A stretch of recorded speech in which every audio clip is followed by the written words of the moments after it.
Hello, I'm Ron Lemon, and welcome to my channel. Here, students, creatives, artists, and hobbyists can learn the fundamentals of their craft, and everyone can learn how to be more creative-minded and believe in themselves as innovative and brilliant-minded individuals. Today's topic is on the real reason your artist mindset is quietly destroying you. If you like what you hear and you're curious about how to grow as a creative, click subscribe to this channel and hit the bell to notify you when I upload new content to this channel. Now on to the content of this video.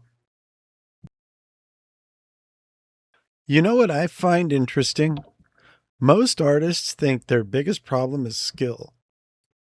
They think if they could just draw better or paint better, or maybe get more clients or more followers, get into a larger studio than the one they're in currently, or get noticed by the right people, then all their anxiety would disappear. But after teaching for decades and experiencing these things for myself, I've watched something strange happen. The beginner struggles. The professional, they struggle. The student struggles. The art director struggles. The guy who's making $10,000 a year struggles, just like the gal who's making 6 figures a year struggles. The anxiety, it just doesn't go away. It changes clothes. It morphs. And that's because the problem isn't your skill level.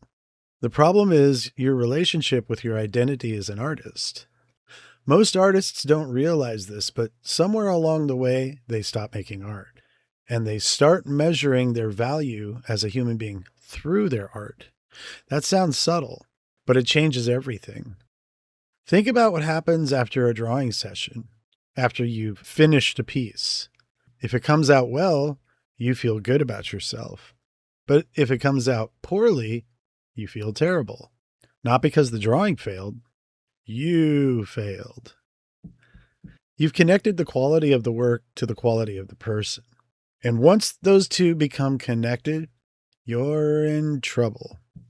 Because art is inconsistent. Every artist knows this. Some days you're brilliant. Some days you're totally awful. Some days you're solving problems effortlessly. While some days you're staring at a blank page wondering how you ever got hired in the first place. The work fluctuates, but your self-worth shouldn't fluctuate with it. Unfortunately, most artists never learn that distinction, and it creates something psychologists call impostor syndrome.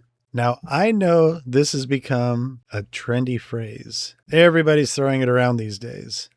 But the basic idea is simple. You achieve something, you succeed, people praise your work, and instead of accepting it, your brain says, nope, that was luck. You fooled them. You got away with it this time. So now every success becomes another burden. Instead of confidence growing, anxiety grows. Because now you have something to lose. You have a reputation to maintain. You have expectations to meet. You have an image of yourself to defend. The more successful you become, the more exhausting it gets. And I see this constantly. Students think professionals are confident. Professionals think other professionals are confident. Everybody secretly thinks they're the only one struggling. Meanwhile, most artists are fighting the same battle. The battle isn't talent, it's identity. Let me repeat that. The battle isn't talent, it's identity. Now let's add AI to the conversation. Oh no. Because AI has poured gasoline on the problem. Notice something interesting? The strongest emotional reactions to AI often aren't about technology. They're about meaning. Artists aren't simply asking, will I lose work? They're actually asking, what happens if this thing I've spent 20 years becoming isn't special anymore? That's a very different question. Because now we're talking about identity. And identity is where the pain lives. The fear isn't that AI can generate images. The fear is that you've tied your sense of value to being the one who generates images. Do you see the difference? If your value comes from making pictures, then AI feels like a threat. If your value comes from being a thinking, feeling, problem-solving human being, AI becomes just another tool. A disruptive tool, a very annoying tool, a tool that will likely and is currently changing industries, but it's still a tool. But the deeper issue remains the same. You have confused what you do with who you are. And artists do this more than most professions because art is personal. You don't just create work, you pour yourself into it. So criticism feels personal, failure feels personal, competition feels personal, technology feels personal. Everything becomes personal. And eventually, you become exhausted. You stop creating because you're afraid. You procrastinate because you're afraid. You compare yourself to everybody online. You start believing everyone else is more creative, more original, more talented, more successful. And here's the crazy part. The people you're comparing yourself to are often doing the exact same thing. Everyone's standing in the same room wearing a mask, and everybody thinks they're the only one wearing one. So what's the solution? Well, it's not confidence because confidence comes and goes. And it's not motivation, that comes and goes too.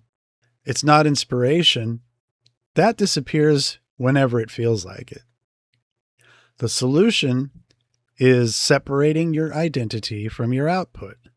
You are not your portfolio. You're not your Instagram account. You're not your client list. You are not your sketchbook. You are not your latest painting. You are certainly not your worst painting, and you're also not your best one either. You are the person doing the work. The work succeeds, the work fails. The work grows, the work evolves, but the person remains the same. Once you understand that, something remarkable happens. You become harder to destroy. Criticism hurts less. Failure hurts less. AI scares you less. Comparison loses its grip. Because your identity is no longer sitting on top of a fragile pile of artistic accomplishments. It's rooted somewhere deeper. And ironically, that's when the best work starts to happen. Because now you're free. You're free to experiment. You're free to fail. You're free to learn. You're free to be a beginner again. Free to make bad work without questioning your worth.